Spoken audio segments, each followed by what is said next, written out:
kepadamu.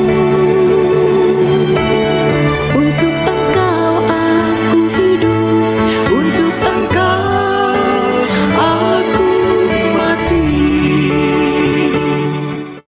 Salam sahabat doa kekuatanku, jumpa lagi bersama kami dalam doa dan renungan kita hari ini Minggu 8 September 2024.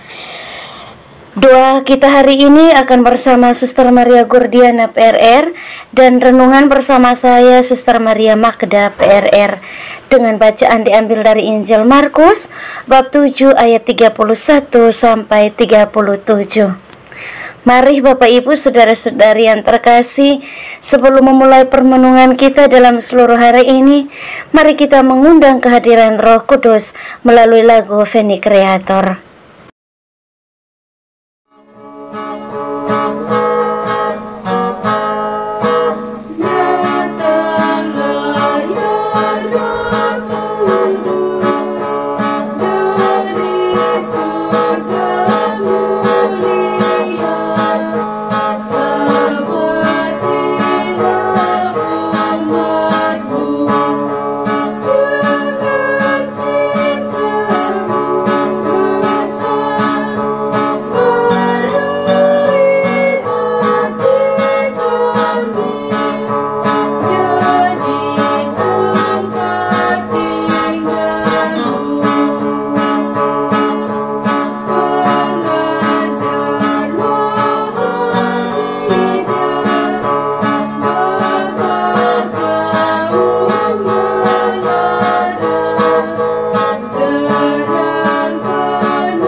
Marilah kita berdoa dalam nama Bapa dan Putra dan Roh Kudus. Amin.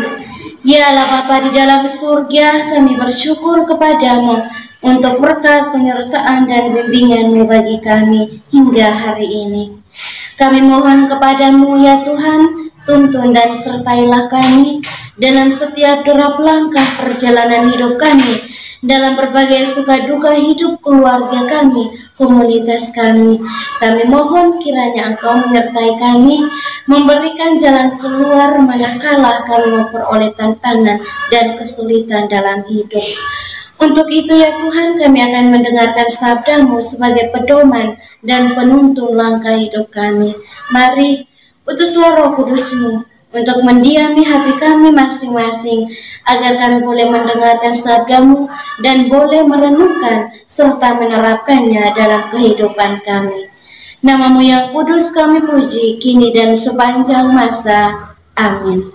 Sabda Tuhan hari ini diambil dari Injil Markus bab 7 ayat 31 sampai 37. Yesus menyembuhkan seorang tuli. Kemudian Yesus meninggalkan pula daerah Tirus dan dengan melalui Sidon pergi ke Danau Galilea di tengah-tengah daerah Dekapolis. Di situ orang membawa kepadanya seorang yang tuli dan yang gagap dan memohon kepadanya supaya ia meletakkan tangannya atas orang itu.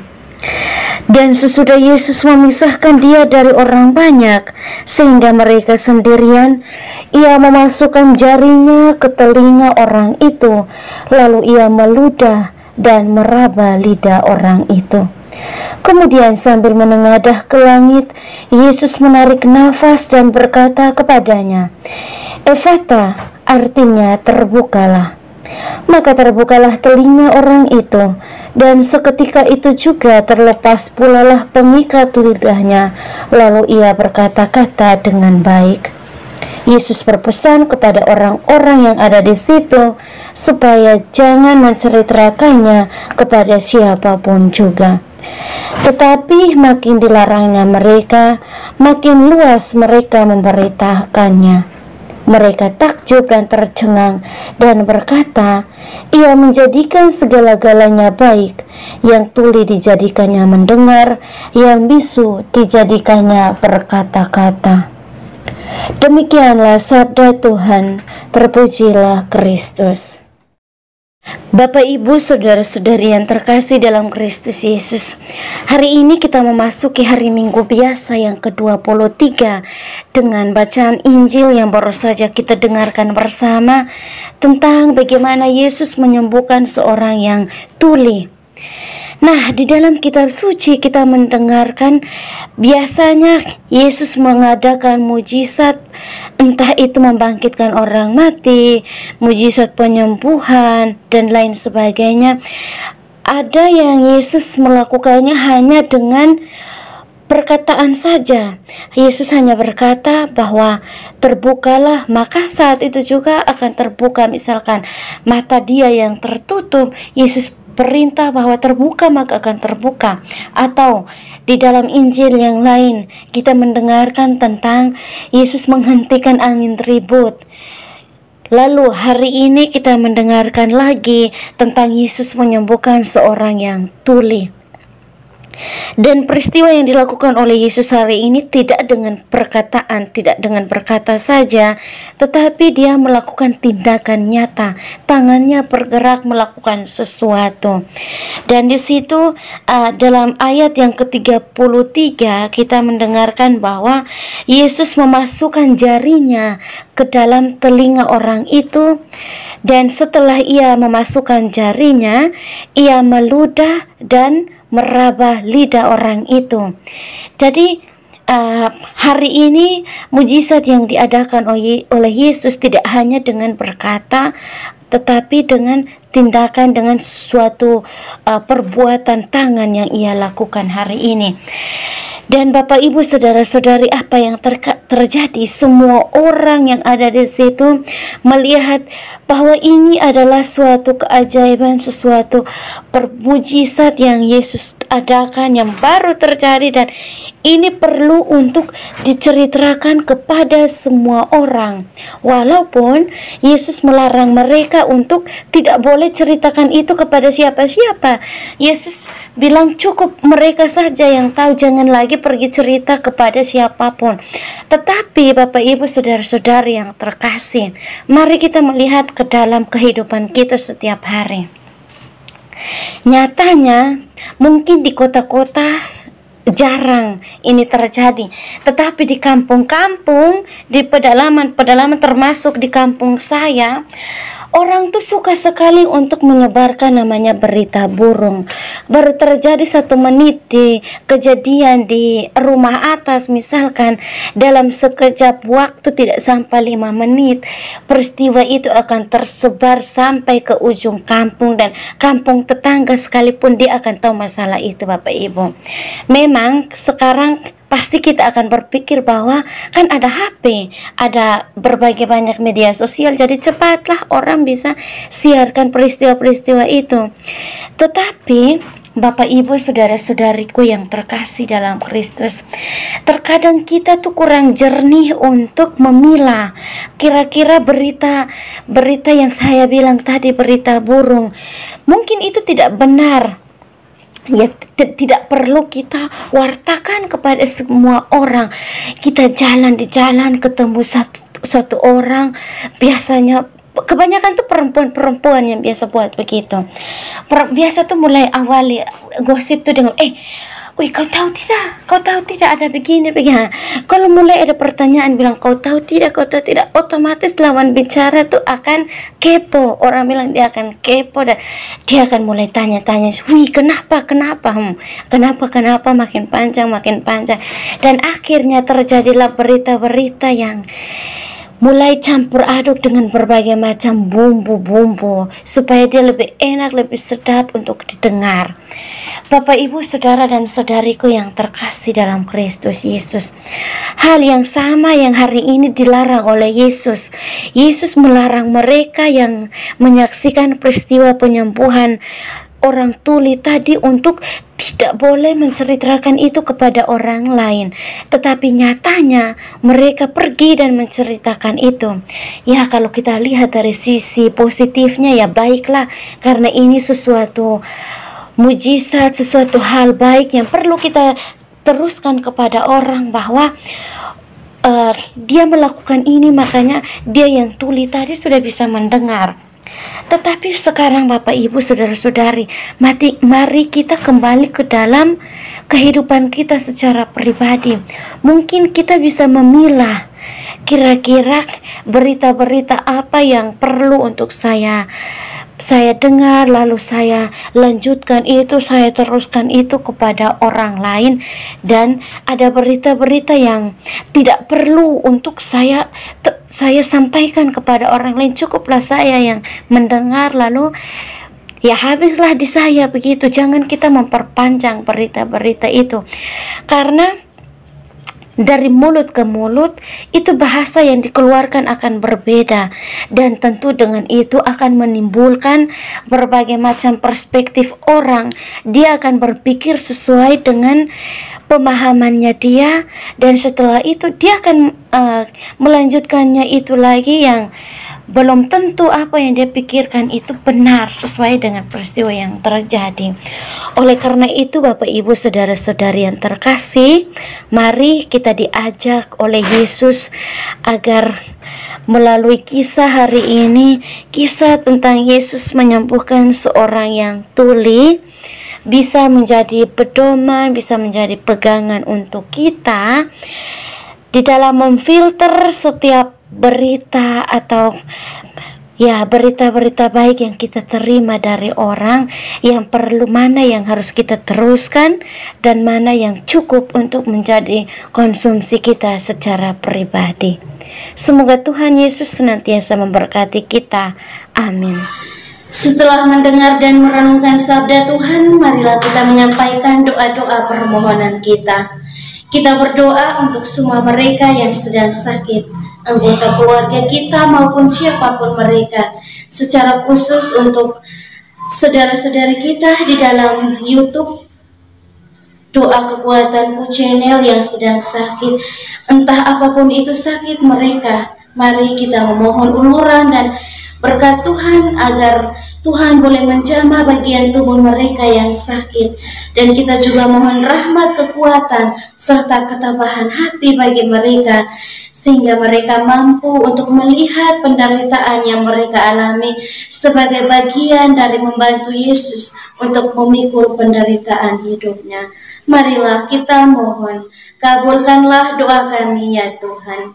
Kita juga berdoa untuk semua orang, semua yang telah meninggalkan ajaran gereja Katolik. Kita berdoa kiranya melalui doa-doa kita, Tuhan Yesus bersama Bunda Maria boleh menggerakkan hati mereka agar kembali kepada jalan dan ajaran Yesus Kristus yang benar. Marilah kita mohon, kabulkanlah doa kami ya Tuhan. Kita berdoa untuk diri kita sendiri, dimanapun itu kita berada, dengan segala pergulatan, dengan segala pergumulan dan pekerjaan yang Tuhan percayakan kepada kita. Kiranya dari hari ke hari kita senantiasa sehat dalam bimbingan dan penyertaan Tuhan, dan kiranya setiap pekerjaan dan karya yang kita kerjakan boleh menghasilkan rezeki yang cukup demi mencukupi kebutuhan dalam hidup keluarga masing-masing. Marilah kita mohon, kabulkanlah doa kami ya Tuhan. Kita berdiam diri sejenak, menyampaikan doa dan permohonan kita.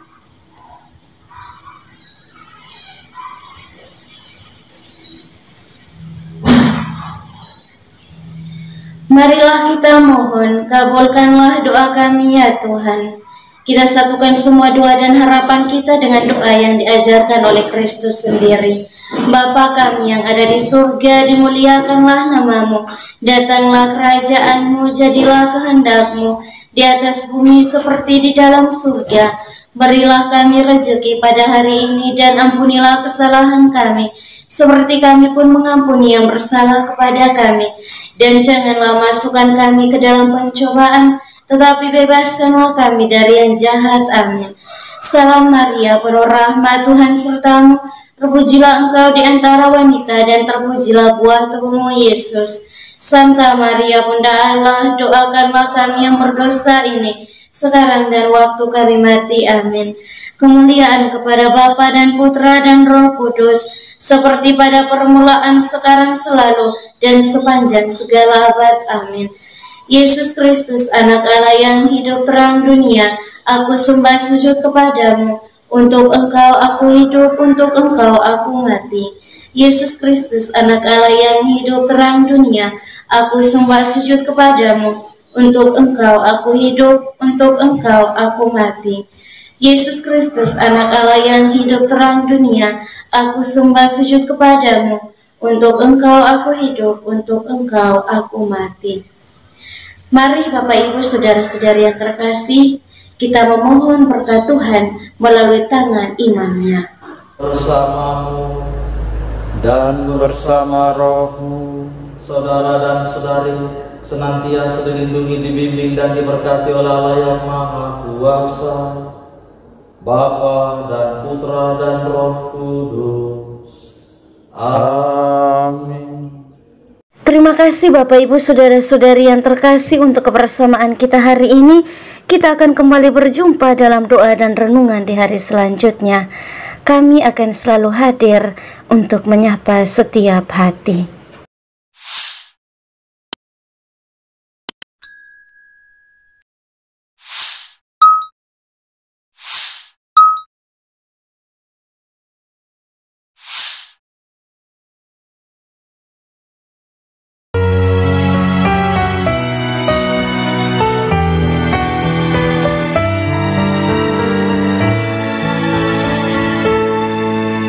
Dikala hati terasa hampa,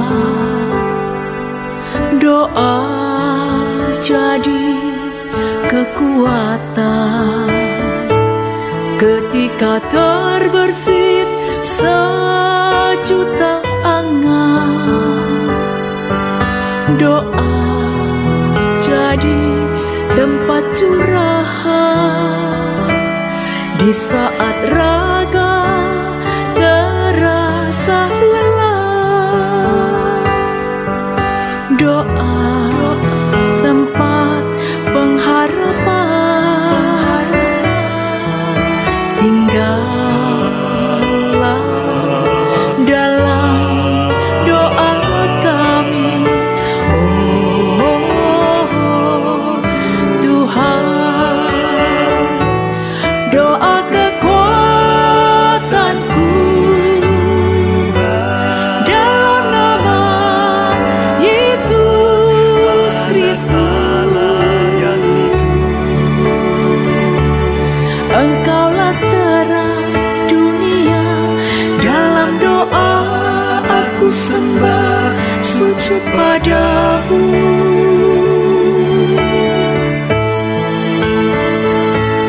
Doa kekuatanku dalam nama Yesus Kristus. Untuk engkau aku hidup, untuk engkau aku mati.